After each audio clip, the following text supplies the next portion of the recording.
તો ગૃહ રાજ્ય પ્રધાન હર્ષ સંઘવીએ યોજી બેઠક કુસનપુર પોલીસ સ્ટેશનમાં પોલીસ અધિકારીઓ સાથે તેઓએ ચર્ચા કરી। ચંડોળા તળાવમાં ડિમોલિશન સ્થળની મુલાકાત બાદ બેઠક યોજાઈ। પોલીસ કમિશનર અને મનપા કમિશનર સાથે આ મીટિંગ કરવામાં આવી હતી। ડિમોલિશનની કામગીરી અંગે ગૃહ રાજ્ય પ્રધાને ચર્ચા કરી હતી।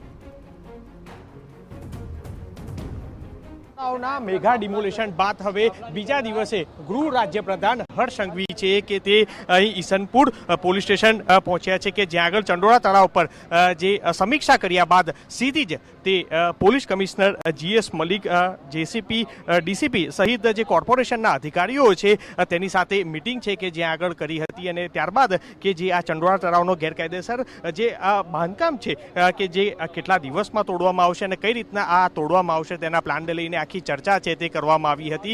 त्यारे गृह राज्यप्रधान हर्ष संघवी द्वारा तमाम अधिकारीओ साथे मीटिंग करी अने त्यारबाद चंडोळा तळावना कई रीतनुं आ बांधकाम छे ते तोडવાનો કેટલો સમય છે તે લાગી શકે છે, કઈ રીતનું તે તમામ ચર્ચા છે કે જે આ મીટિંગમાં અડધો કલાક સુધી કરી હતી। ત્યારે હાલ હવે તમામ સીધી આ ચંડોળા તળાવ પર જે ગેરકાયદેસર જે બાંધકામમાં ડિમોલિશનને લઈને સીધી નજર ગૃહ રાજ્યપ્રધાન રાખી રહ્યા છે। કેમેરા પર્સન અરવિંદ સિંહ સોલંકી સાથે મિહિર સોની, TV9 અમદાવાદ। તો